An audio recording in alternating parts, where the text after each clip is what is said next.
একজনের হাতে ব্যাট, অন্যজনের হাতে মাইক্রোফোন, স্ক্রিপ্ট। একজনের রাজত্ব ক্রিকেটের মাঠে, অন্যজনের রূপালী পর্দায়। অথচ জনপ্রিয়তার দৌড়ে বারবার একই তালিকায় এসে মুখোমুখি হন তারা। কখনো বিরাট এগিয়ে যান, কখনো শাহরুখ, কখনো বা অন্য কেউ।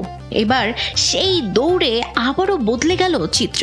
গতবারের রাজা বিরাট কোহলিকে পেছনে ফেলে ভারতের সবচেয়ে মূল্যবান সেলিব্রিটির সিংহাসন দখল করেছেন শাহরুখ খান।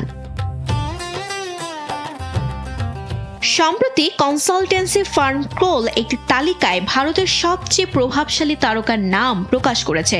প্রকাশিত তালিকায় 17,79,00,000 মার্কিন ডলার ব্র্যান্ড মূল্য নিয়ে শীর্ষে রয়েছেন বলিউডের এই তারকা। মজার বিষয়, গত বছরও শীর্ষে ছিলেন না শাহরুখ, ছিলেন তৃতীয় স্থানে। আর 2023 সালের ডিসেম্বরে ডাঙ্কি মুক্তির পর এখনো তার নতুন কোনো সিনেমা প্রেক্ষাগৃহে আসেনি, তবুও তার জনপ্রিয়তায় ভাটা পড়েনি।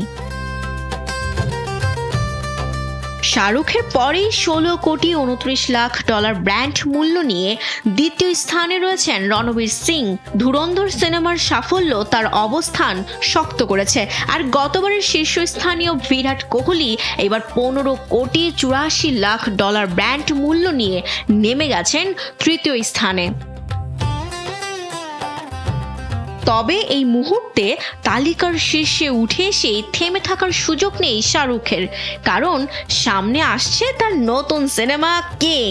আগামী 24 ডিসেম্বর 2026 মুক্তির কথা রয়েছে সিনেমাটির।